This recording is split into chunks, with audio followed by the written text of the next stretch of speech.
amigos do Pimpscast. Colombo, muito obrigado por me receber em sua casa para a gente trocar uma ideia, fazer um episódio do podcast do Pimpscast. Para começar pelo começo, né? Café. Com café, então. Raul tomou teu gole também. Agora temos uma parceria, né? Raul tá fazendo as gravações pra gente. Muito bem recebidos aqui, bolachinhas e tudo mais. Faremos pausas para comer. E para fazer mais café também. Mais café, vai faltar. Eu que agradeço a visita. Opa! Sejam todos bem-vindos. Ótimo. Depois a gente faz umas imagens aqui de apoio para mostrar toda a sua casa e baita coleção. Bastante história para contar. Mas como você chegou no downhill? Cheguei no downhill depois do início já na bike, né? Eu comecei na bike de modo geral. Eu sabia que era bicicleta desde criança, bicicleta. Comecei a frequentar a loja, a Rock Bike.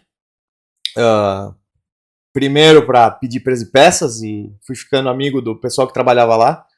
O Nikima, o Zé Debus, que já competiam cross country. E nesse caminho eu fui entrando, pedalando com eles. E indo para as corridas de cross country, corridas de estrada. Todas as corridas que eu podia ir, que meu pai me levava ou que eu poderia acompanhar eles, eu fui. E na época, como o ranking abrangia todas as modalidades, a gente acabou participando do downhill também. E 2 anos depois eu comecei a gostar mais do downhill e fui tendendo mais para o lado da descida. Foi mais ou menos já nos primeiros 2, 3 anos de mountain bike que eu tendi a descer. Isso era por volta de que ano, mais ou menos?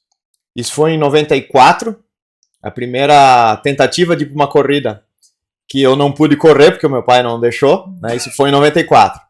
E aí sim, virou o ano, em 95, aí comecei a ir para mais competições e já o primeiro troféu, eu me refiro ao início como o primeiro troféu, assim, em 95. Ah, massa. Um bom tempo atrás. Sim. O downhill era bastante diferente do que a gente tem hoje, né? Sim, lembro como se fosse hoje. Porque, basicamente, o que a gente tinha naquela época é o que a gente tem quase que no gravel hoje em dia. Menos curso que no gravel, né? Uma bicicleta de cross country muito boa, ela tinha 60 milímetros de curso na dianteira. A suspensão traseira começou a se falar, pelo menos aqui no Rio Grande do Sul, né, em 97, 98. Se falar, até se falava antes, mas a gente encostar nelas e ver elas ao vivo, acho que foi 97. E o que foram as primeiras que vieram pra cá? A GT? Pra Farroupilha, 2 Specialized. Olha só. As FSR. Vieram 2 aqui pra cidade. Do Daniel Troitinho, nosso grande amigo ainda, que ainda é bicicleteiro. Alexandre Broilo também, 2 grandes inspirações de todos os bicicleteiros aqui do município. Continuam pedalando. Uma dessas bicicletas está guardada aqui no museu, né, que é outra parte aqui do acervo, é as bikes antigas. E aí em 98 uma GT, que daí eu tive a oportunidade de comprar uma GT RTS. Mas ótimo. Isso ela já tinha, em teoria, ela já tinha 5 anos depois do lançamento dela. Sim, né? sim.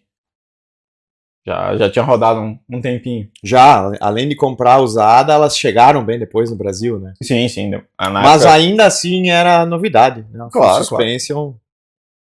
Claro. Abriu outro patamar, né? Até porque diferente de Santa Catarina, de São Paulo, mesmo as estradas aqui são de um cascalho bastante duro. Então, quando a gente vai pra trilha com volume de pedra, aqui fazia muito mais diferença andar de full do que qualquer outro lugar do Brasil, né? Possivelmente. As estradas de chão de Santa Catarina, naquela época, eu não conheci muitas, mas Agudo, né, que sempre foi uma grande referência, é diferente do que nós tínhamos aqui, né? O cascalho do basalto, ou andesito. Sim. O Agudo lá em Xereda, né? Então, uma das maiores referências, né? O downhill do Agudo. Sim.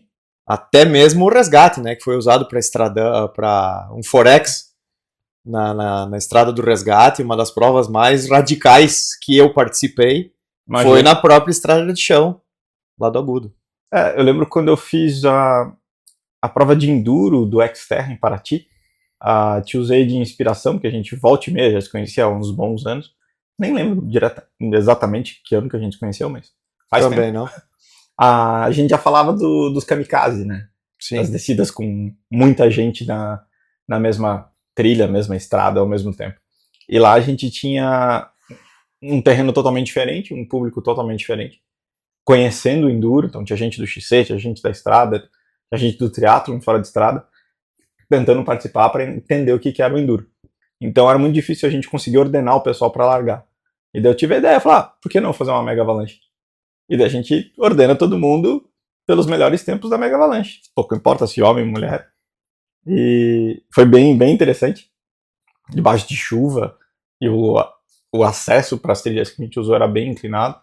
Então teve velocidades máximas lá na casa dos 80 por hora. Foi bem legal. Essa eu não soube. Com certeza gostaria muito de ter participado.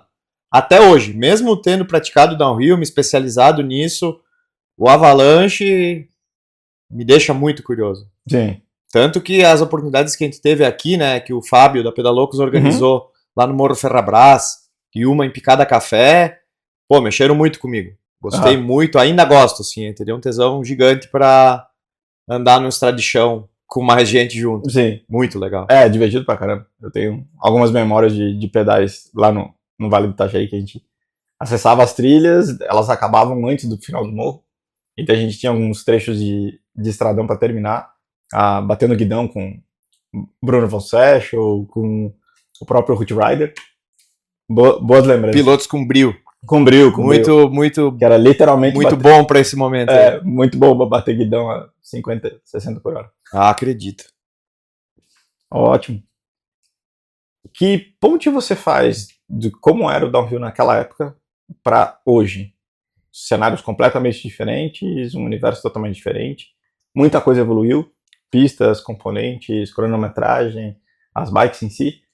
Mas dá para comparar ainda e chamar da mesma coisa?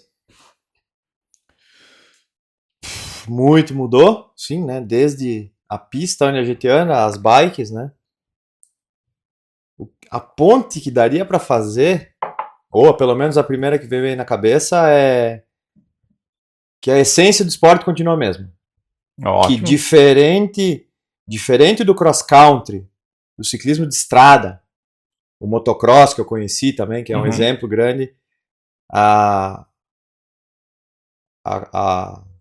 amizade que se cria ali, a parceria que se tem no downhill é diferente dos outros esportes. E é essa, desde que eu conheci o downhill, ainda se mantém ou se fortalece cada vez mais. Exato. O segundo batendo palma pro primeiro, quem tá no pódio feliz com quem que ficou fora, ou o contrário, todo mundo feliz por estar junto e andando, independente de nível, de classe social e tal. Eu acho que é para isso que eu aponto como referência no downhill, o que não tem, por exemplo, num BMX Race.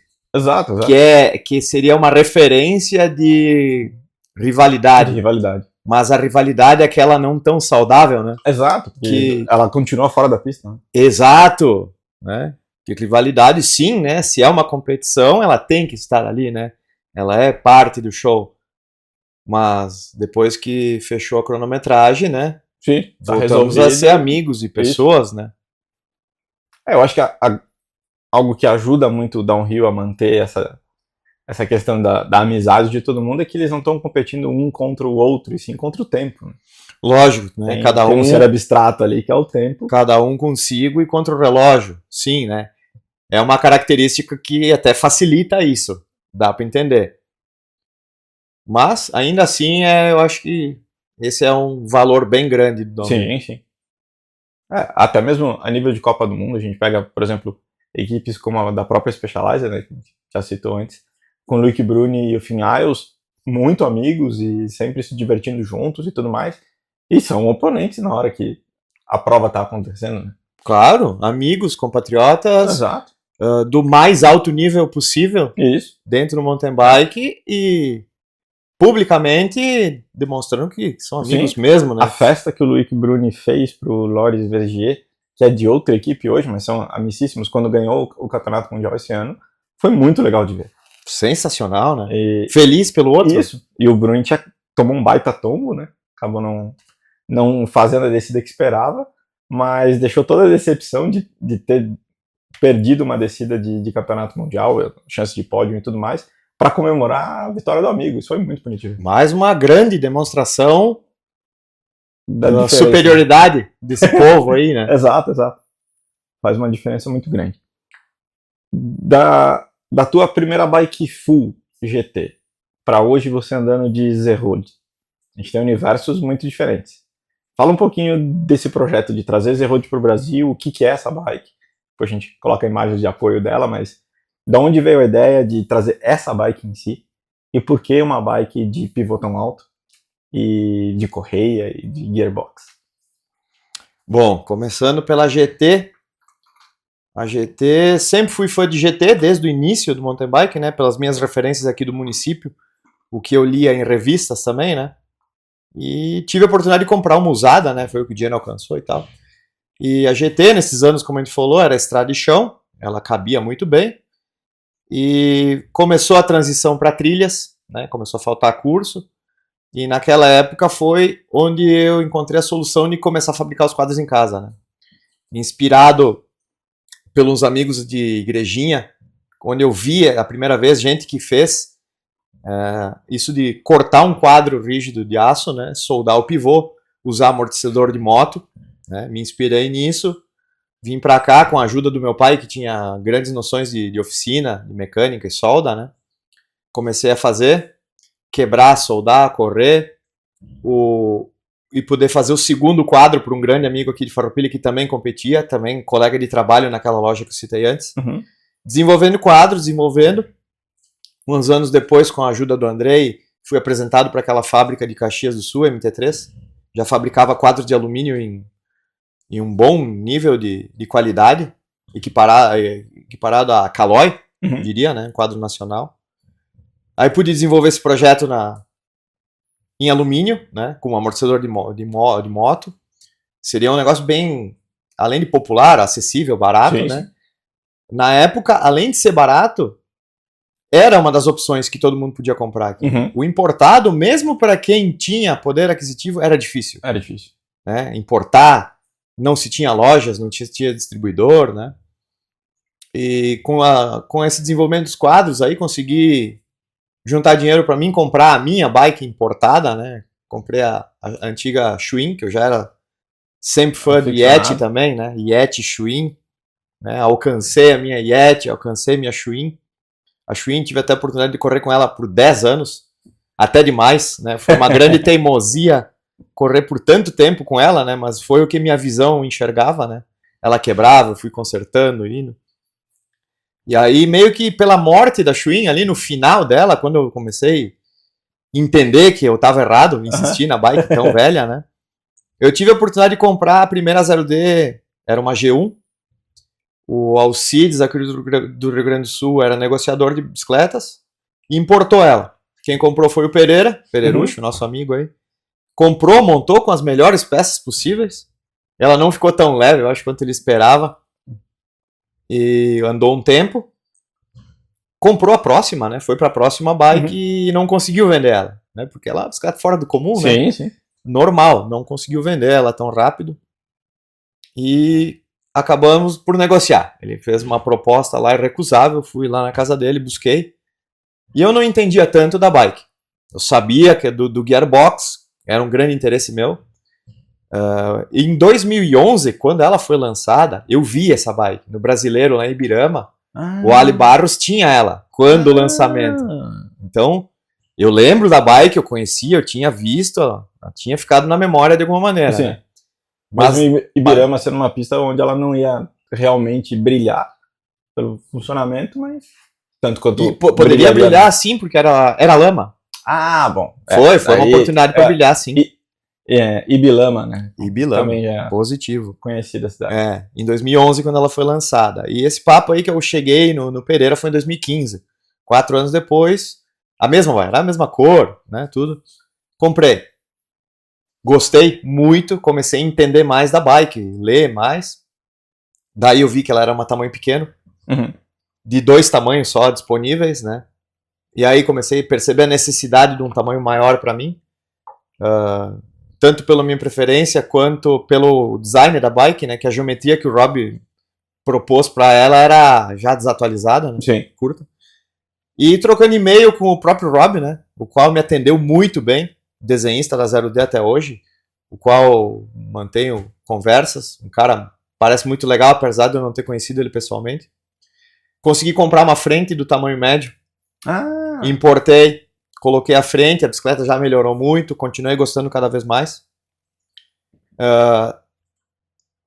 Um detalhe da bike, ela vem original com 8 marchas, né? Ela vem com o cubo Alpine, um cubo grandão, pesado. E tive a ideia de comprar um Nexus 5, né? Sim. Tanto por reduzir peso, quanto por simplificar a bike, porque para downhill de corrida, para mim, sempre sobraram marchas com 8. Né? Exato. Então consegui adaptar o Alpine é um cubo traseiro com marchas internas, mas que tem toda a gama de marchas ali, né? Não é só as marchas que a gente realmente usa no downhill num cassete menor. Ele tem uma gama muito mais ampla, né? Que acaba não fazendo uso. Exatamente. Para quem tá ouvindo e nem conhece, o cubo Alpine ele é específico para mountain bike, né? Para ser usado na roda traseira, né? E o Rob desenhou o quadro de downhill com ele no centro do quadro, né? Então, a partir disso, tive a ideia de usar o Nexus 5, né? Que daí só 5 marchas. Nisso eu consegui tirar 480 gramas, que é bastante, né? Bastante coisa. Mostrei pro Rob, ele nunca tinha feito, gostou muito da ideia, elogiou, fez lá também, né? Porque ele prepara bikes lá também. Na época ele preparou para uma mulher que corria lá. Usou um cubo de 4 marchas. Enfim, fomos conversando, nos conhecendo mais. E tive daí a ideia, ou consegui... Nem lembro direito alcançar. Ele lançou a G2 daí, né? Quando ele lançou a segunda geração, eu tive muito interesse. E logo depois eu consegui comprar a minha. Eu não lembro quanto tempo depois foi. Consegui comprar diretamente dele, né? O que ainda não era fácil, né? Devido a imposto, taxa, toda aquela história, né? E as errou de ficar na Nova Zelândia. Nova Zelândia, né? Complicadinho. Exato. Ele facilitou a compra. Consegui vender a minha. Comprei a G2. Da G2 já... Isso foi em 2017. Continuei competindo com ela, né? Já foi um passo grande da G1 para a G2, cada vez melhor, né? Já era muito do que eu queria, né? Inclusive o Rob, em uma mensagem, ele perguntou: por que tu não fabrica a tua própria bike? Né? Que eu discutia tanto detalhe com ele, ele chegou a pedir. Eu disse, cara, não, 2 motivos. No Brasil não é fácil, tanto por material, por custos, e porque tudo que tá aí é praticamente o que eu faria, né? Então, seguindo disso, eu estava na G2, consegui melhorar ela já vinha com 27,5.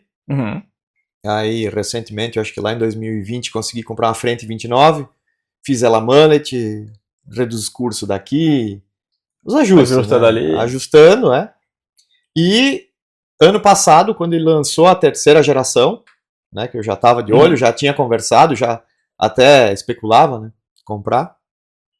Lançou, tinha pré-venda, dei um jeito de vender a minha, o Raota aí comprou, o Raota comprou a ideia, daí com o Raota, né, porque aqui a gente depende de vender a bike velha, né, para comprar nova, exato. Muitos, é comum, né. Vendi, encomendei a bike nova, outros parceiros, o Linhares, que no mundo da bike é bem conhecido também, um piloto de 30 anos aí, né, que já teve a G1 lá em 2012, 13, se não me engano, né? Bem no início ele teve, também gostou. E outros pilotos aqui, né? O Jamil e o Dodo, toparam a ideia, importamos 4, né? Aí importamos, ajudei a importar 4, e em janeiro de 2024 chegou a G3. Quadro e garfo novo na minha mão. A primeira vez em 29 anos de downhill que eu tive a bicicleta 0 km tirada da caixa. E foi mais ou menos aí que chegou a G3. Como foi essa experiência de não só tirar uma bike nova da caixa, que já é algo bastante legal, passei por isso recentemente, foi massa pra caramba, mas algo que se acompanhou o processo, você acompanhou o Rob discutindo contigo as melhorias, o porquê de algumas coisas, faz uma diferença muito grande entender o porquê de cada alteração e cada upgrade que a bike recebeu? Muito, né? Além da parte simbólica, né? De tirar ela da caixa nova, né? É desejo de qualquer bicicleteiro, independente do nível ou poder aquisitivo, né? Exato. Mesmo quem troca todo ano ainda tem o barato de tirar da caixa, né? Então, indiscutível. E da parte técnica dela, pô, saber que eu fiz parte até, né? Muito bom. E de ter ali detalhes, por exemplo, a correia, né? Que é completamente fora do comum. No downhill ainda é novidade, por mais que a correia já seja difundida no mundo inteiro para outros usos, né?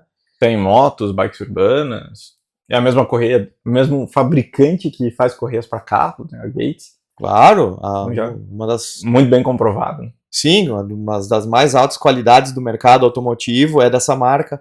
A moto que tu citou, uma Harley de 1.200 cilindradas, não é pouca potência, né? Então, tudo isso comprova o poder dele no mountain bike, por mais que tenha detalhes discutíveis, né, que lá no topo do alto rendimento seja discutível, é tudo muito interessante. E o gearbox,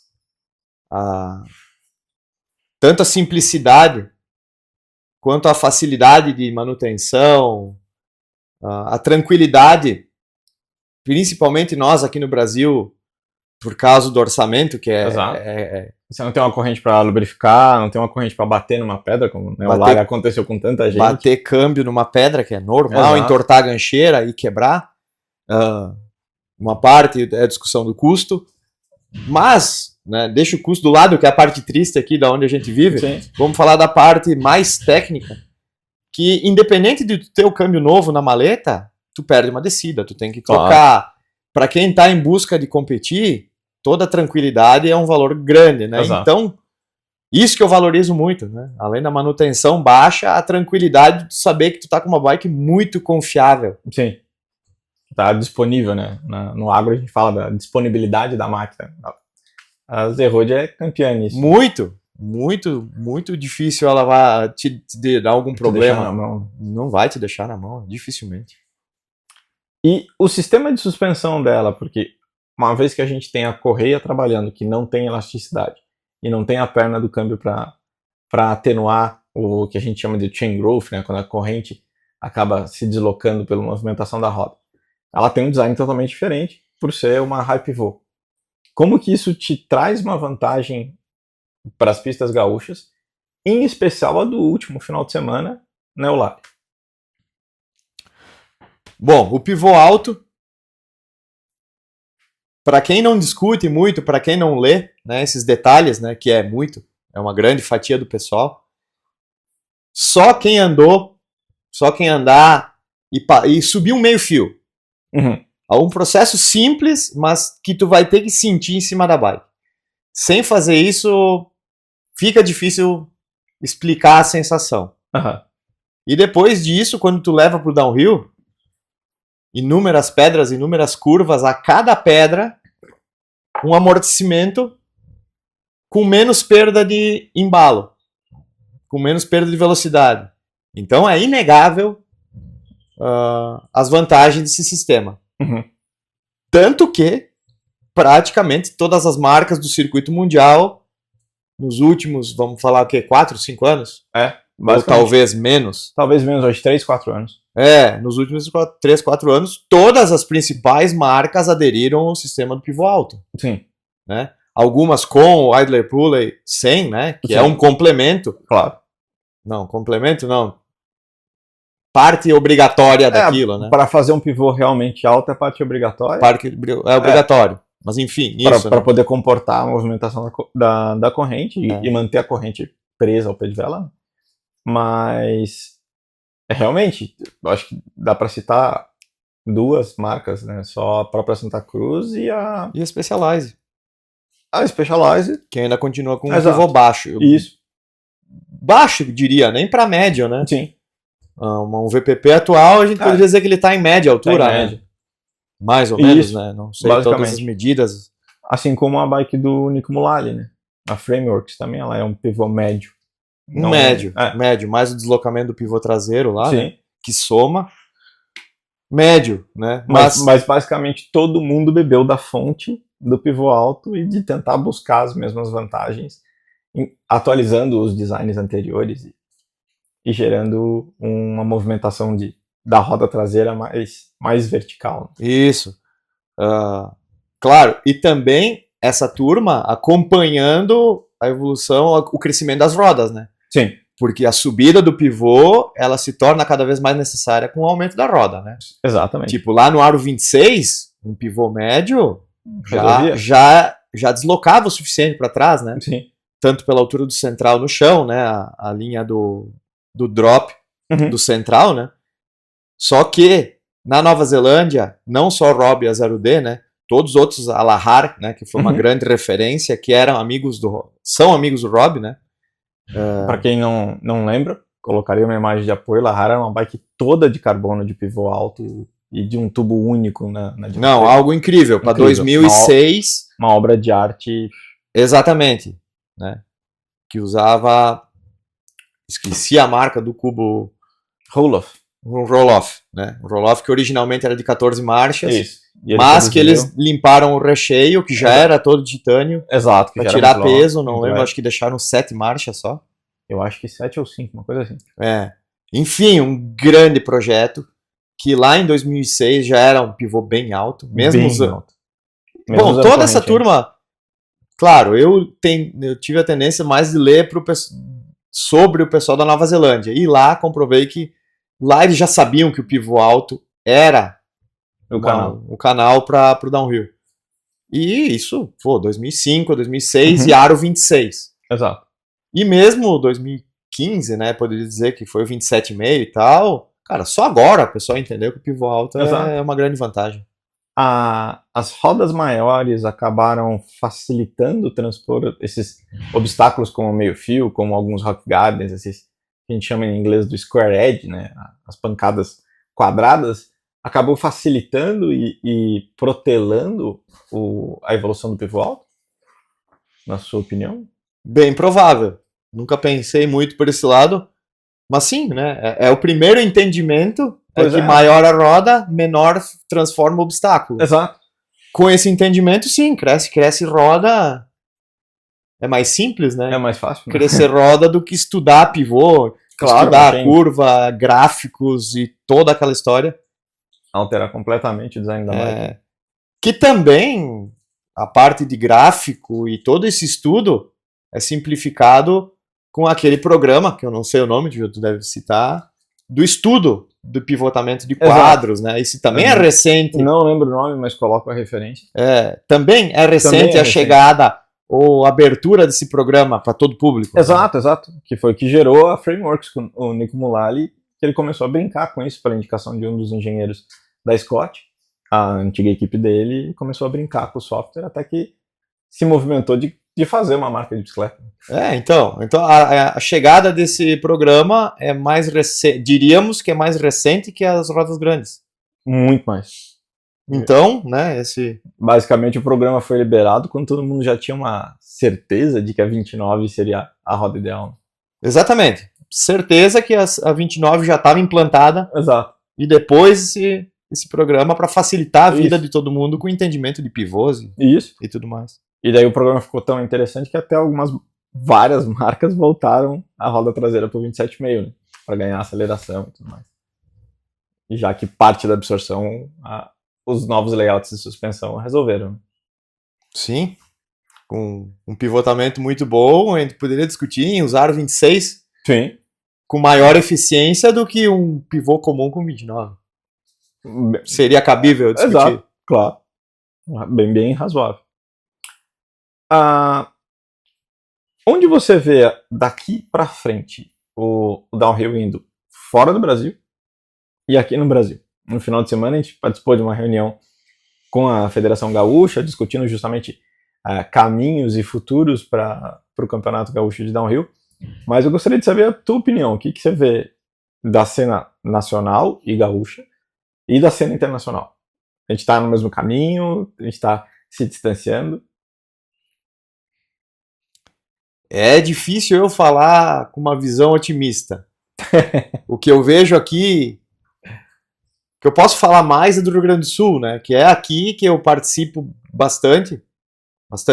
que eu consigo participar, não só como piloto, né? Eu consigo participar um pouco nos bastidores ali, com as equipes e discussão, possíveis melhorias, colaboração com o organizador do evento, né? O nosso clássico Lawrence. E pesada, mas eu continuo fazendo uma piada que o downhill no Brasil tá morto há anos. Não só o downhill, né? Todo mountain bike de alto rendimento tá morto há anos, né? E eu chego a brincar que a gente tá vivendo velório.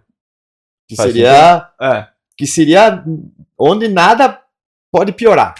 Sim. Ou nada piorar, também não tenho as palavras certas para expressar isso que eu vejo, mas um velório que daqui já tá morto e não tem perspectiva de melhoria, mais ou menos isso, né? Mas claro, é uma visão muito pessimista, não se deve usar isso, né? Eu uso só para comparar, para explicar o que eu vejo do que está acontecendo agora. Para quem vivenciou o auge, né, o apogeu do downhill no Brasil, de campeonatos gaúchos, catarinense, paulista, próprio carioca, com grandes volumes de ciclistas, com a gente trazendo etapas de Copa do Mundo de downhill para o Brasil, com um reconhecimento bastante interessante. Ver agora a gente penando para colocar 140 atletas na pista mais clássica do estado. Isso, bem baseado nisso, né? Num prazo mais longo. Exato. Para quem viu que a gente era em numa subida de 2005 e 2008, basicamente, ali, ver o que está agora. Isso, é trágico. Né? Esse papo vai acabar citando o Markov, né? Claro. A maior referência nossa no Brasil, né? Então, de ver um piloto brasileiro indo para o circuito mundial, tendo sucesso, né? Crescendo. Pódios e sendo bem renomado. Pódio. Acabar influenciando na chegada de uma Copa do Mundo no Brasil, né? Subindo inúmeros títulos dele, outros pilotos também, né? Principalmente os catarinenses, né? Que eu sempre fui fã dos pilotos de Santa Catarina, né? Que até aquela época eram de nível mais alto. Talvez depois os pilotos do Rio Grande do Sul alcançaram, chegaram num patamar parecido, né? E como provas, depois disso, né? Talvez uma curva descendente, né? Antes da descendente, muito estável, né? 2010, 11, não sei os números agora, né? Mas de decaída. Os motivos, muitos, né? Principalmente a questão do financeiro, imposto, isso pesa também. Organização de eventos, sempre com um pessoal mal intencionado. Sempre não. Perto, né? Pessoal mal intencionado fazendo parte das organizações, às vezes, não todas, não lógico, todos. Né? Não podemos, é errado até falar da parte ruim, mas aconteceu muita. Sim. Né? Calotes, furos.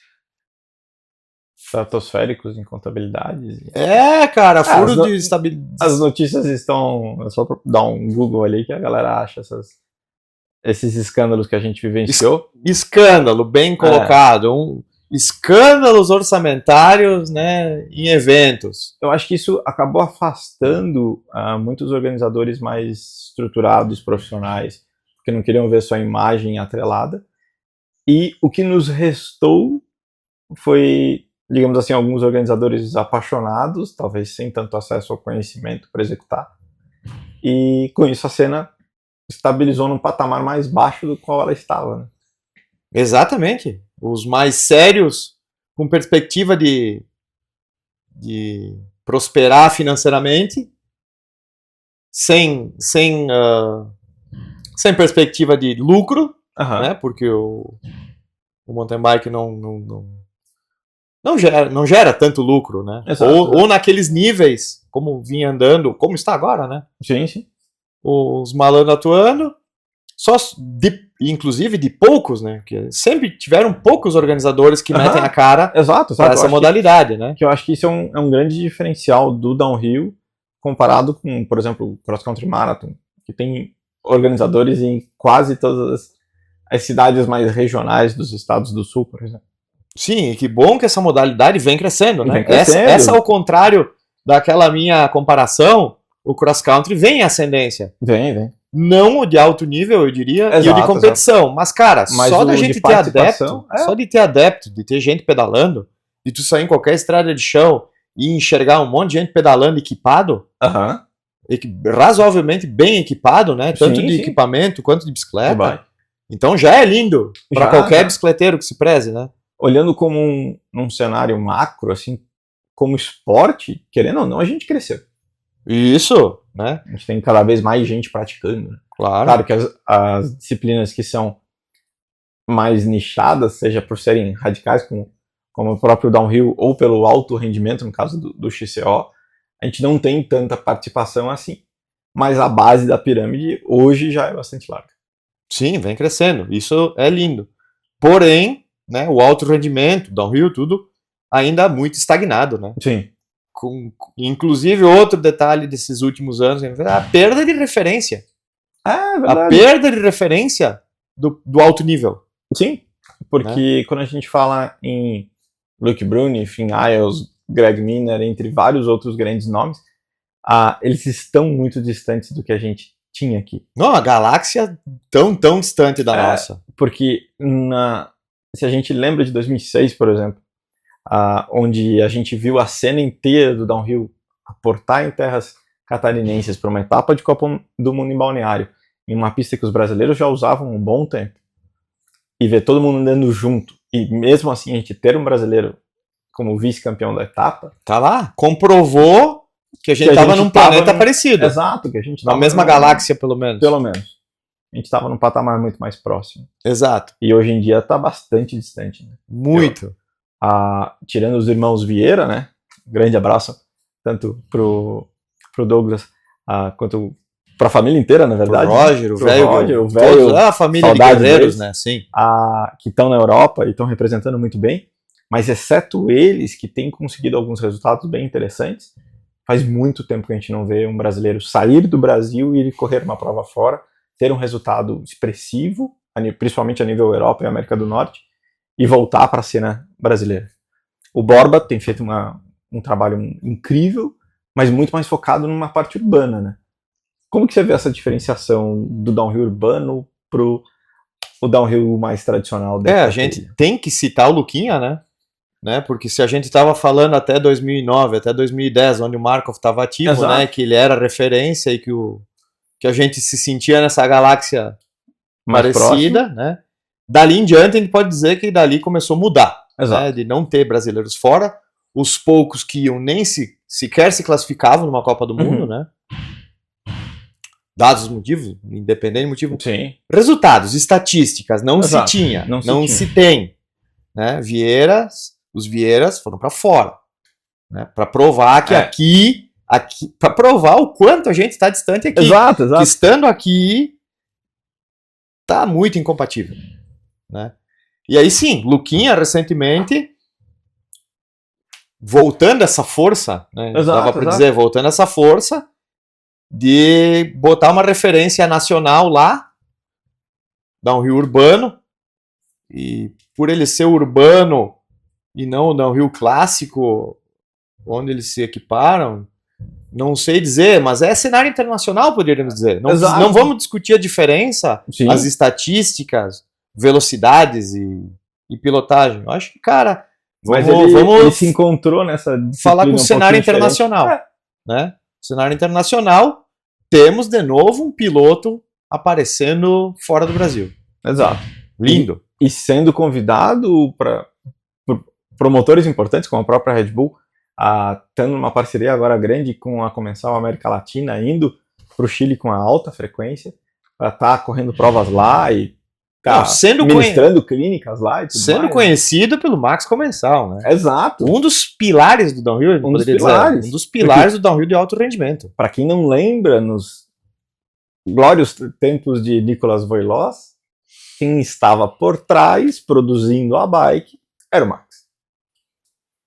Então, quem quer falar de downhill, volta, né? Vamos estudar.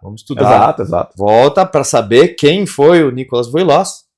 Quem estava por trás, Max Comensal no projeto, o boss da suspensão, os caras, né, os franceses que até hoje nunca deixaram de ser referência no nosso esporte. Né? Exato. a Boss não está tão presente no downhill e no enduro nesse momento, por decisões deles, mas coleciona um volume absurdo de vitórias, tanto no WRC, né, no Mundial de Rally de Velocidade, quanto no Dakar. Então, simplesmente se for ler sobre o Boss, presente em Fórmula 1, mas não só presente, adquirindo título por anos em Fórmula 1 e todos os outros divisões de automobilismo e de automobilismo. Puxando a régua para cima. Exato. Assim, referências. Tanto que o legado da marca Boss no downhill é que acabou atraindo outra marca do mundo automobilístico, que é a Öhlins, né? E que também vem com um trabalho absurdamente incrível de entrada, inicialmente no downhill, hoje até mesmo nas bikes de cross-country da equipe BMC, mas a gente vê esse crossover, né, de marcas do motorsport, né? A Öhlins vindo basicamente em cima do legado da Boss, né, que já estava presente, trazendo muita tecnologia, seja com 3 câmeras de ar na suspensão de downhill, ou agora com os ajustes eletrônicos na bike de cross-country, que a gente viu nas etapas brasileiras da Copa do Mundo de cross-country esse ano, tanto em Mariporã quanto em Araxá. Eles usaram a temporada inteira, não deixaram a gente fazer muita conversa sobre o sistema, mas basicamente parece ser muito semelhante ao que o Live Valve da Fox faz, de alterar dentro das posições originais do Shock, ou o Flight Attendant da RockShox. Então, nessa mesma linha. Mas eles têm na manga algumas outras tecnologias, né? Nos episódios com o Bruno Von Sechel, confiram lá, que a gente fala das etapas de Copa do Mundo, a gente comentou de que eles têm uma tecnologia que eles usam na série M da BMW de carros esportivos da BMW, que eles induzem uma corrente elétrica no óleo e isso altera a viscosidade do óleo. E isso é muito mais rápido do que você colocar um motorzinho para mudar de open para pedal ou para lock, por exemplo. Muito mais assim aqui, né? Então, eu acho que essa vinda de novas tecnologias de fora do meio da bike acaba sendo muito interessante. Você acompanhou os áureos tempos onde a gente tinha marcas de carro como patrocinadores, né? Não só apoiadores, mas como patrocinadores presentes em campeonatos brasileiros, em outras provas, até da lendária equipe Scott Ford, que a gente teve no Brasil, na época do Urubu e tudo mais, antes do Marco ir para fora. Você acha que a gente está muito distante dessas marcas voltarem ao nosso cenário? Antes de responder, eu sei que o papo tá bom, mas tá bom café. De acordo? Nada mais justo. E eu já aproveito e pego aqui assim enquanto sirvo. Aí, ó, pronto. Você já é magro que chega, né? Vou tomar. Toma o teu escondidinho aí. Distante? Não, talvez não, né? É o que tu citou antes, que a gente estava discutindo nesse final de semana que passou ali na Eulália com os dirigentes de equipe, a cúpula da Federação Gaúcha, né? Não constatou, só lembrou do que o que mais faz falta para nós é a ligação entre o organizador do evento e a verba, a captação de verba. Né? É a ligação entre esses dois pontos. Em alguns eventos no Brasil, vamos falar de Brasil, né, que o pouco que eu sei é daqui. Tem muitos profissionais que organizam passeios de MTV, talvez nem competição, né, que os que mais têm sucesso, ou mais número de inscritos, né, que também é sucesso, né, mas mais lucro, são bons captadores de verba. Exato, né? Exato. E isso é o principal que falta, porque evento bom no Brasil tem. Por mais que eu não consiga elogiar nenhum downhill que eu participei em São Paulo, Rio, né? Eu tenho que ser muito sincero. Quem me conhece sabe que eu defendo isso. E nem participei em tantos. Mas eu tenho poucos para citar. Mas eu cito lá de 2000, alguns depois, e mais recentes, tipo 2019, onde eu fui completamente desrespeitado como piloto. Então, para mim, Rio de Janeiro e São Paulo são péssimas referências de organização de evento no downhill. Sim, faz sentido. Tenho que falar isso, né? Então, falado isso, no downhill, não. Mas de cross-country, passeios e outras modalidades, sim, tem eventos gigantes. Por quê? Porque esse pessoal sabe captar verba, sabe vender o produto deles. E aqui, vamos falar do Rio Grande do Sul, que é o que eu estou no meio e vejo, todos nós sabemos que se a gente chamar a competição de o campeonato de produto, o nosso produto é bom, ele funciona, tanto que ele está vivo. Sim. Mesmo com pandemia, ele não parou, né? Teve altos e baixos. Agora, com essas fases ruins aí de deslizamentos, essas dificuldades naturais aí, voltamos, né? Essas últimas 3 etapas do ano aí mostraram, né, que com o trabalho das equipes para divulgação, né, cada um à sua maneira, dando um jeito de vender, mostrar o produto, começou essa alta. E eu diria que voltaram mais rápido e muito mais bem estruturados do que eu presenciei e vivenciei em Santa Catarina em 2008, quando a gente teve os desabamentos, e 2011, quando a gente teve as enchentes, onde o cenário demorou muito mais para voltar, para embalar e para o Campeonato Catarinense voltar a ter força naquele tempo. E vocês voltaram em poucos meses, já estavam... Concordo, essa fase que tu citou aí foram anos. Né? Foram anos. Se não me falha a memória, foram campeonatos que falharam. Alguns anos que não tiveram campeonato catarinense, foi isso? Né? Exato, eu lembro não tenho certeza. Em 2008, quando eu tocava o campeonato catarinense de downhill para a Federação Catarinense, a gente teve, durante a realização do JASC, né, dos Jogos Abertos, que tem downhill em Santa Catarina, a gente teve a enchente acontecendo com a gente no meio, com os desabamentos e tudo mais, e das 11 pistas que a gente usava, 7 ficaram muito comprometidas, e pelo menos outras 2 em bom nível, assim, de estado de comprometimento. Seja a pista em si, seja o acesso, infraestrutura em geral, muito precária, e a gente ficou basicamente inviabilizado de realizar eventos lá. Até pistas já bastante consagradas e estáveis, né, que a gente normalmente fugia em finais de semana de chuva para treinar, como o Nova Trento, teve vários problemas durante aquela temporada 2008 e 2011. Então realmente foi um desafio muito grande para eles voltarem. Já aqui no Rio Grande, com um volume absurdo de deslizamentos, né, para chegar aqui em Farroupilha hoje, vindo de Santa Cruz do Sul, ou seja, vindo da parte baixa do estado, subindo a serra, a gente enxerga deslizamento para a cada curva pelo menos 1 em 5. Qualquer estrada. Qualquer estrada que você pega, eu rodei bastante aqui pela serra na última semana, e é até assustador, mesmo para quem, como eu, morava em Santa Catarina por anos e estava acostumado com isso. Então o volume de estrago foi realmente muito grande, e vocês voltaram muito bem. Então, de parabéns. Sim, concordo. Isso comprova que voltando, né, a chamar em produto, né, o campeonato como produto, ele esteve numa fase baixa, né, que é aquela que eu apelidei de velório, mas sempre ali funcionando, né, funcionando naquele modo de economia de energia, mais ou menos isso, um modo, sei lá, um modo avião, alguma coisa assim, funcionando. O Lorenz, o apaixonado, o incansável organizador do evento, nunca desistiu dele, né? Que toca à sua maneira, né? Uma boa parte do evento ele faz e faz muito bem feito.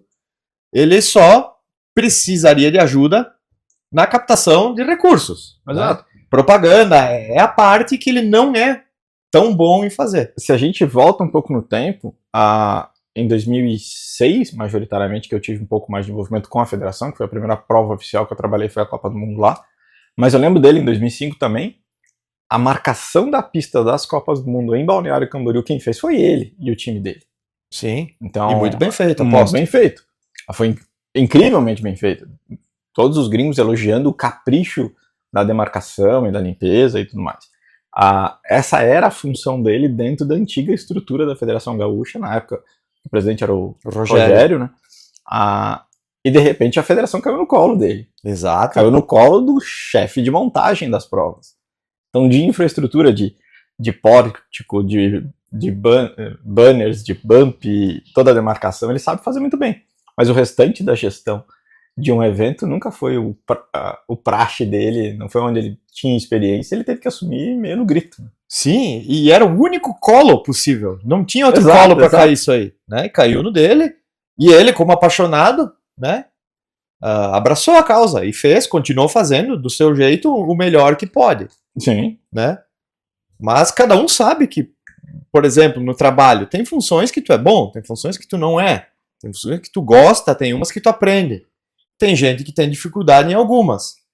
A parte de prefeitura, a tão citada captação de recursos, a clareza na comunicação não é um ponto forte dele. Exato. Né? Então faz muita falta para esse crescimento dessa parte do esporte. Sim, né? sim.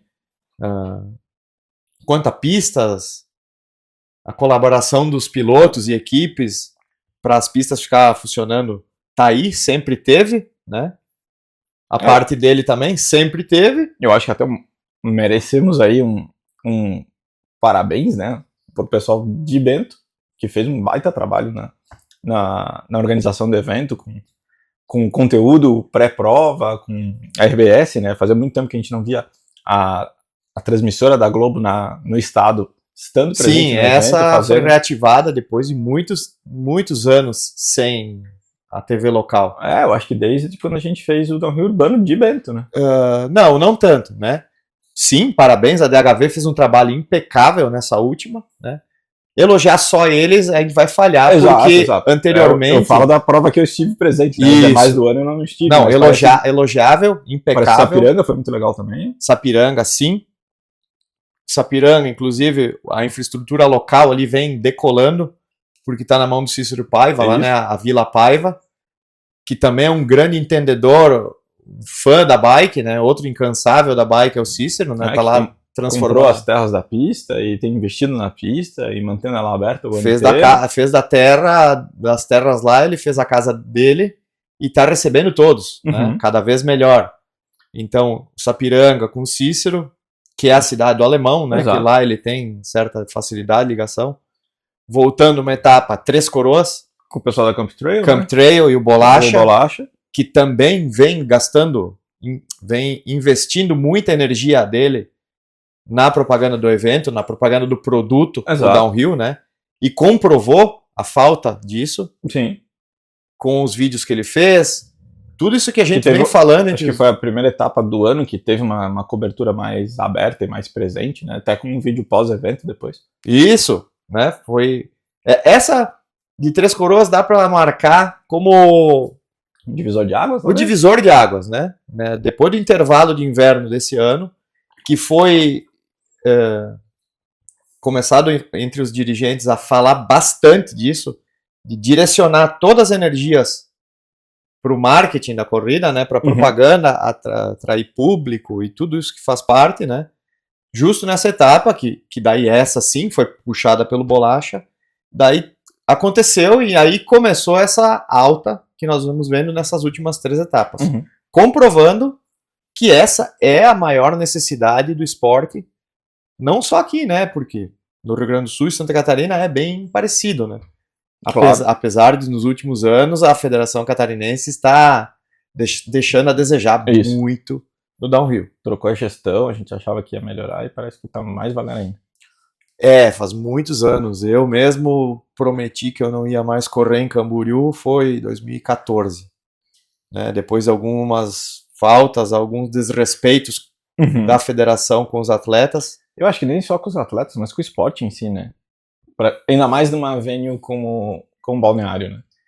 A gente voltar a uma pista que recebeu uma etapa de Copa do Mundo, ver a degradação da pista, ver uma falta de cuidado em várias coisas. Sim, aquele lugar com todo o potencial.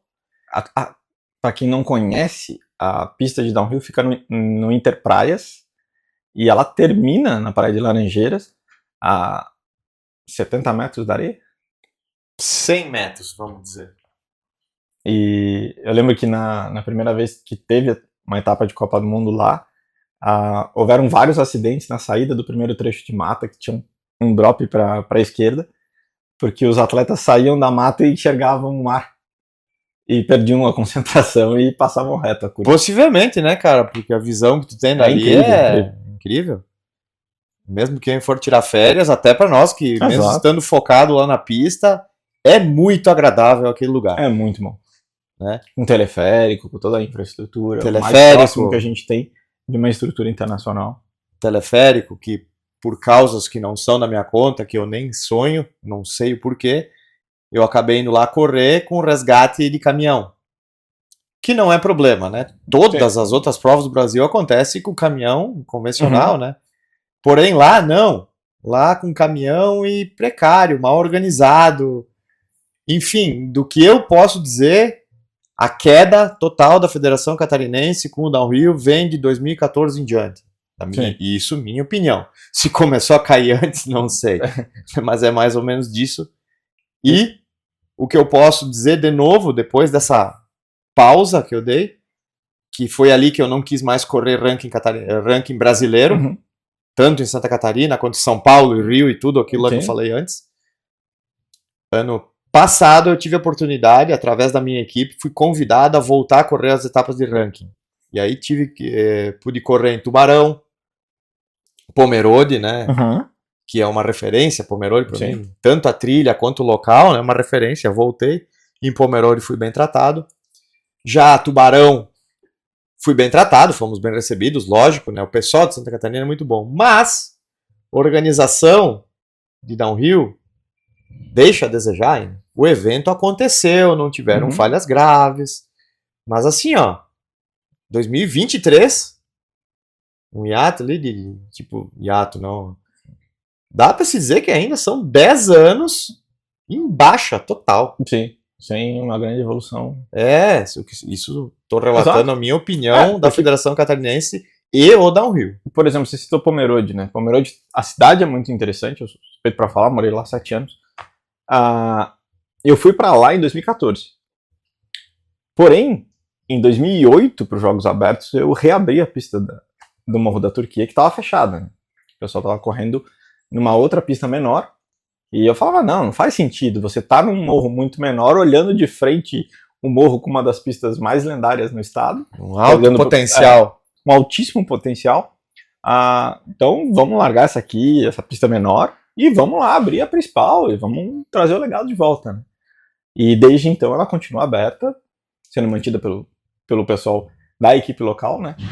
Fazendo os eventos lá, recebeu 2 brasileiros seguidos, tem uma evolução. Mas, por exemplo, em 2014, quando eu morei lá, 2014 e 2015, eu tive várias discussões com a prefeitura, com a Secretaria de Esporte do município, até mesmo com a Associação Visite Pomerode, de como a gente conseguiria fazer melhorias na infraestrutura da prova em si, não só na pista, mas de acesso, de rotas de resgate, porque isso é um calcanhar de Aquiles, aquela pista muito grave, você não tem como tirar alguém lá de dentro, caso tenha um acidente realmente grave. Por sorte, nunca houve, mas... Sim, mas é uma questão vital. Uma questão vital. E eu com a cabeça de comissário CI enxergando que não é só o que está dentro do between the tape, né, das fitas do bump, tem muito mais no entorno, queria deixar esse legado para a cidade que eu morava. E não tinha como. Não caminhava. Um dos pepinos é que volta e meia falaram, não, mas a federação não vai deixar a gente trazer um evento de volta para cá. Demorou até que trouxe... troca de gestão e tudo mais, os eventos apareceram, mas mesmo assim, tá estagnado no que estava em 2014, basicamente. Desculpa interromper, uma ressalva do que eu critiquei aqui, nas últimas palavras, critiquei muito os últimos 10 anos da Federação Catarinense. Mas sim, vamos falar de Pomerode, os 2 brasileiros, 23 e 24, provas elogiáveis. Sim, sim. Nessa trilha, que é sensacional, reaberta por quem seja, elogiáveis, principalmente desse ano. Ano passado tudo aconteceu e tal, né? Uma prova boa, né? Sim. Mas esse ano já bem melhor e já bem mais elogiável. Né? Exato. Sendo bem crítico, ainda tem coisas a melhorar, né? Faz parte. Né? Então, ainda mais que por mais que eu seja o comissário, né, e o bike geek da história, mas temos cabeças de atleta, a gente quer sempre continuar evoluindo. A gente quer sempre buscar como melhorar o evento, como melhorar a bike, como melhorar nosso tempo na pista, e ver o esporte estagnado há tanto tempo acaba sendo bastante triste. É dureza, né? É participar do esporte com as mãos atadas, né? Exato. É ver o que tu gosta, não progredir. E nesse meio tempo, nesses últimos 10 anos, a gente teve, por exemplo, o Enduro chegando, que não existia no Brasil até 2013. Chegou, se estabeleceu, também semi-morreu, né? Tá respirando por aparelhos. Mas como que você vê essa cena que, em teoria, era para agregar, num primeiro momento desagregou e hoje mal se conversa? Eu nem deveria falar de Enduro, porque aqui no Rio Grande do Sul ele nem aconteceu ainda, né? Uhum. No geral, sendo bem crítico, né? Exato, Cara, exato. todo mundo que tá aqui me ouvindo, tomara que a maioria me conheça, né? Porque eles sabem que eu faço críticas duras, né? Às vezes nem são adequadas. Mas é o jeito que eu critico. Mas realmente, o Rio Grande teve eventos, mas foram eventos pequenos, incipientes ainda. A gente não viu ainda algo que possa se comparar ao que é o Gauchão de Downhill. Isso, né? Porque se eu disser que o Enduro não aconteceu, não é bem certo, porque o Kamika e a equipe e os demais que eu não lembro, já fazem anos, isso foi em 2016, 2015, quando eles fizeram aquele primeiro, o primeiro Endurão lá, né? Acho que 16. E gastaram muita energia, né? Na medida do possível eles tiveram sucesso, né? Mas isso mal caminhou para o segundo ano. Sim. E para o terceiro já não aconteceu mais. Então naquele mesmo estilo de piada que o Downhill vem no velório, eu diria que o Enduro aqui no sul do Brasil nasceu morto. Sim. Né? Fico feliz que em São Paulo, Minas, Sudeste em geral, posso dizer assim, né, com falta de conhecimento, que lá existe, entrou, cresceu, decolou e lá funciona. Uhum. Por menos que ele seja de competição. Especialmente em Minas, né? Isso, que eu acho que é o centro. Teve 3 campeonatos, esse ano tá com um só, mas devem retornar outros 2 ano que vem. Eu não acompanho, né? Seria a pior pessoa aqui para falar de Enduro, porque eu não acompanho. Eu gostaria de acompanhar, mas a minha verba não alcança. Eu fico fechado no Downhill às vezes e não subo para isso. Mas eu sei que lá em Minas funciona muito bem, temos amigos lá, né? No Mobile, recentemente, o Campeonato Brasileiro, por mais que seja de uns formatos, assim, de um Enduro mais Nutella, eu diria. Porque piso mais batido. Um Enduro mais Nutella, porque para se adequar ao local, né? Ele fica com trilhas mais limitadas, né? Que não seria um Enduro de mais alto nível. Mas, enfim, é a mesma coisa que a gente falou do cross country. Fico feliz que tenha um monte de endureiro lá praticando, mesmo que não seja competição, né? Exato. Mesmo que... Porque é um outro grande detalhe que eu percebi, que eu acredito, e muitos outros concordam. O endureiro, em geral, não é competitivo. É gente que gosta do rolê, que chama do rolê, do pedalar, está na trilha. O que é lindo. Eu também tenho isso em mim. Subir dando risada, descer curtindo, high five no final da trilha. E até o boteco tomar cerveja, né? É lindo, né? É diferente da competição, é divergente. Né? Mas que bom que existe isso. É lindo que as trilhas estejam cheias de bikes, que as trilhas estejam abertas, né? Isso já é lindo. Isso. Mas tudo que a gente falar aqui, a gente estava discutindo bastante de campeonato, competição. E a ligação disso com Enduro, vamos falar do Enduro de competição. E esse sim, no Brasil, ainda não. Ainda não. Tão distante. Desde o final da Brasil Enduro Series, nunca mais avançou, né? Que anos foram os Enduro Series? De 14 a 16? 2 ou 3 anos de sucesso, poderíamos dizer? Basicamente. 2, primeiro seguido e segundo ano. Seguido da Sense, a Enduro Cup. Sim, Sense Enduro Cup. Que andou 1 ano e meio e... Que chegou aos ouvidos, chegou aos olhos de vários, né? Por exemplo, Sense Cup de Enduro, eu que estou fora do esporte, vi. Né? Vi em redes sociais, vi gente falando, que é um bom sinal do sucesso do evento deles, né? As outras modalidades ficam sabendo. Claro. Esse sim. Mas nisso já foram anos, né? Que não tiveram outros. Sim. Volta a história. O CEO da marca também tem que ser um apaixonado, porque financeiramente não é lucrativo. A gente sabe, a gente de dentro do esporte de competição, sabe que financeiramente não é lucrativo, né? Sim. Então, às vezes aparece os apaixonados da marca e botam. Não lucra. Fica difícil aparecer novamente. Né? Exato. Você vê algum ponto de conversão para como que a gente conseguiria tornar um evento lucrativo? Ou o evento em si dificilmente será, mas a imagem dele possa vir a ser? Eu acho que, cara, é fácil, mas tá faltando aquele elo de ligação que a gente falou antes. Profissionais sérios que se dediquem a ganhar dinheiro com o downhill. Sim. Claro, não só isso, porque esse elo ele vai ter que ser muito bom, além de sério para negociação, Claro. que é um limitante dos antigos, do que a gente já falou em organizadores.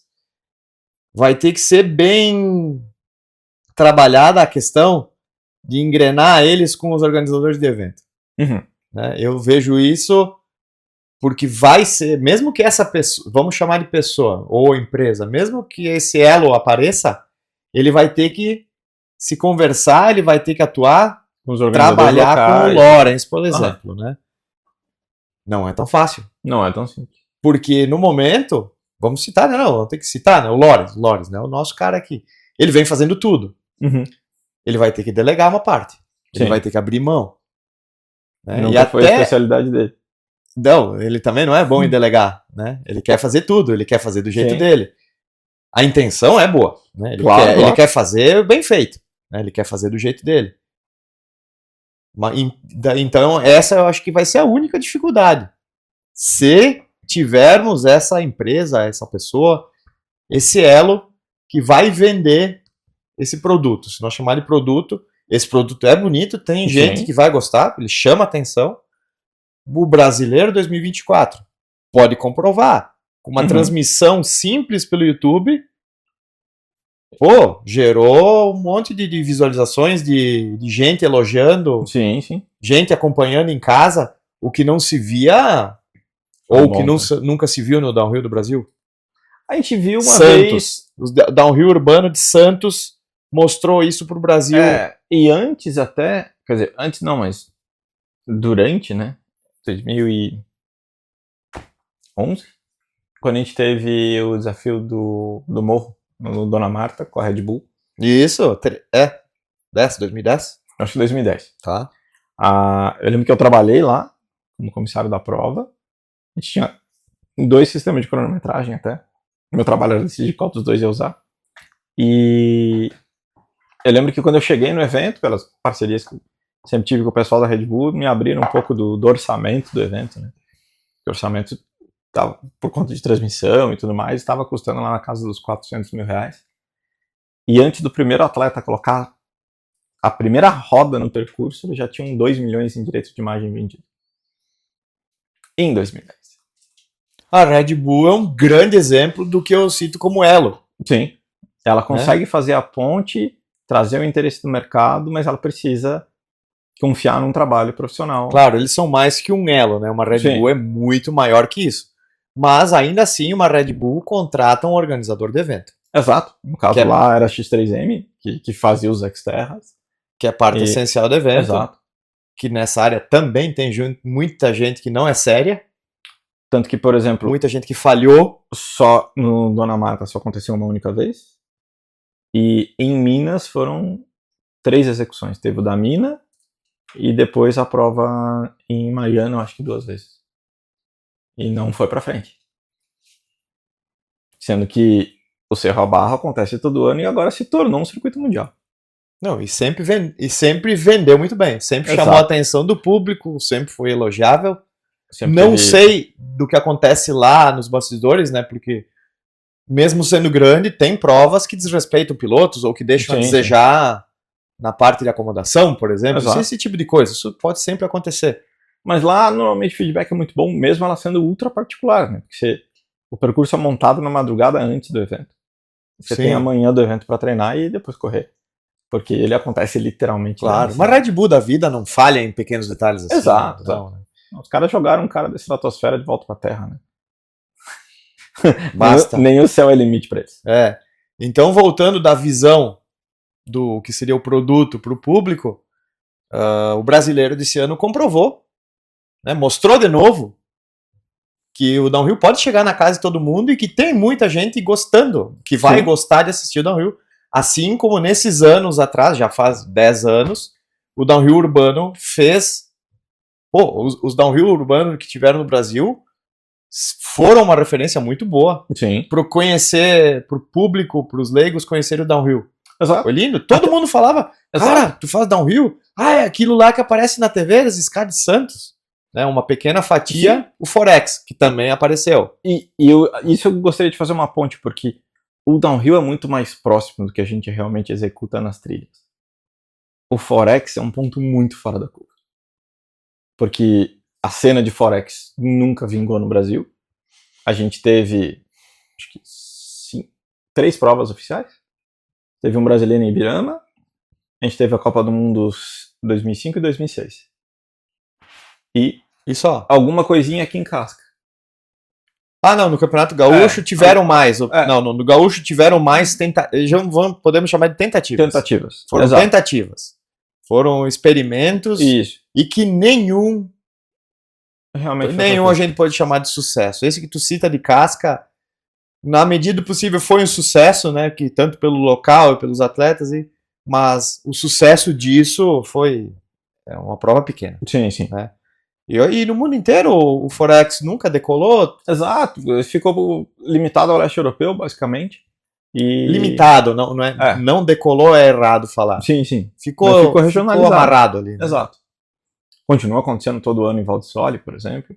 Na mesma pista que foi usada para o último campeonato. Já no Brasil morreu de vez. Morreu de vez. Né? Morreu de vez. Tem árvores enormes onde tinha a pista de balneário hoje. Ibirama, de Balneário, talvez de São Roque ainda esteja lá, mas ainda... mas lá acontecia também porque a pista era mais porque era fácil de vender o produto, sim. Porque pela técnica da pista, pelo nível técnico da pista, era baixíssimo, né? Sim. Com muitas limitações, né? Questões técnicas da pista. Exato. Mesmo tendo teleférico, sim. Um lugar muito bonito... Não, no geral dá para elogiar. As provas de São Roque elogiáveis, sim. Mas acabaram também. Uhum. Ou porque não geram lucro, ou por causa do profissional, aquele que a gente chama o captador o cara que vai lucrar com isso, não lucra. Exato. E o que você espera de 2025? Você está usando uma camiseta que provavelmente envolve os seus planos do próximo ano.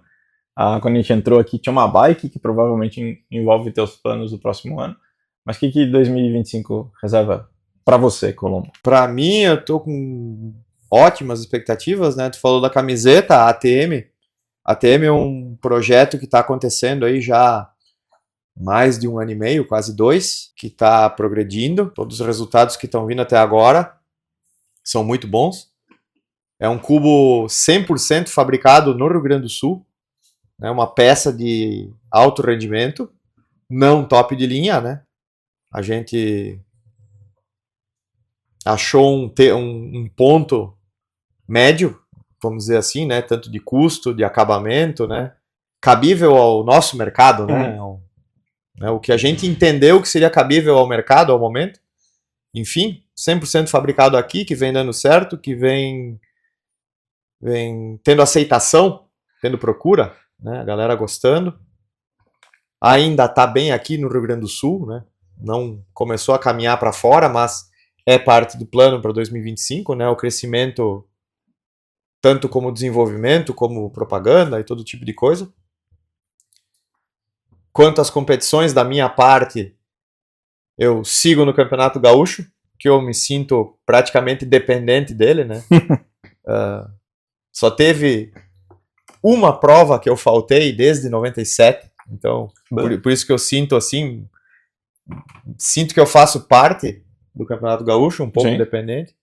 Campeonato Brasileiro, segundo o nosso Lorenz, é confirmado para o Rio Grande do Sul. Fico muito feliz que seja aqui, perto de casa, mas também porque aqui vamos ter mais garantia que a prova seja uma prova bem organizada, né? Voltando minhas críticas às provas do Sudeste, mesmo que a opinião do Sudeste não concorde com a minha, né? Porque muitas vezes os nossos amigos, né, chamam de amigo, converso com eles, inclusive, né? Sou aberto à conversa, né? Eu mesmo reconheço as falhas que acontecem aqui, mas o pessoal do Sudeste O pessoal do Sudeste vem aqui e aponta mais do que eu aponto de São Paulo e Rio. Mais ou menos isso. Mas enfim, cada um tem a sua opinião. Eu e a maioria dos pilotos do sul do Brasil concordam que o Campeonato Gaúcho é um dos mais respeitados e mais organizados, mais completos no momento. No momento e nos últimos mais de 15 anos, né? Que é um prazo grande, né? Comparado ao papo da Federação Catarinense, por exemplo, que a gente citou que nos últimos 10 não tá legal. Pretendo participar do Campeonato Pan-Americano, que é no Chile, ano que vem, né? Que uma das minhas preferências para o Campeonato Pan-Americano, quando o meu orçamento alcança, é de ir por terra.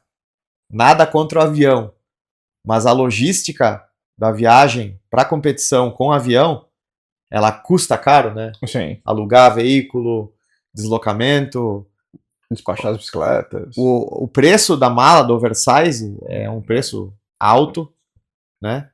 Claro, né? Tudo normal, todo mundo que corre fora sabe e faz isso, mas a minha limitação é pelo orçamento, então eu fico um pouco travado nessa parte. E aí, quando tem a oportunidade de ir competir por terra, que foi, por exemplo, na Argentina em 2019, a gente foi para o Pan-Americano, em Vila Angostura, pelos caminhos da Patagônia. Então, excelente. O UTI junta o útil ao agradável, né? A viagem, a competição, por uma estrada legal, prazerosa de viajar. Então, ano que vem tem o Pan-Americano no Chile, quero competir. O Campeonato Mundial Master, que continua sendo o meu sonho, o sonho maior de todo ano, vai ser na Austrália. Lembrança de quando a gente recebeu no Brasil? Opa, teve também. 2010, 11 e 12. Isso. Grandes provas também. Eu não era Master ainda. Fui lá assistir, eu era sub-30. Enfim, o sonho maior do ano que vem é o Campeonato Mundial, mas esse ainda não tem nada definido. Talvez a ATM, como meu principal patrocinador, ainda não decolou, né? Quem sabe 2026 eu possa competir um Mundial Master. E é mais ou menos por aí. O resumo é seguir com downhill, bicicleta, com a pique, né? Através dessa bike do nosso amigo Ângelo aí, que vem sendo fabricada artesanalmente no Rio Grande do Sul. Também me gera lindas pedaladas essa bike aí, né? Também tive a oportunidade de com ela competir no Campeonato Gaúcho na categoria rígida. Grande resultado, é uma bicicleta que vem se mostrando muito boa. Também ajudou muito em 2024. Possivelmente vai ajudar muito em 2025 também, tá junto, faz parte do próximo ano. Vai ser mais uma grande temporada de downhill. Ótimo. Então, muito obrigado, Colombo. Recepção, o café. Obrigado a Nara, que forneceu o nosso café aqui. Nara. Na Nutri. Na Nutri Café. Que não produzem café aqui no Rio Grande, meio frio pra isso. Raota, valeu demais. Tamo junto. 0304. 0304. E sigam a gente para os próximos episódios do Pimpscast. A gente vai entrevistar ainda mais gente e contar ainda mais histórias.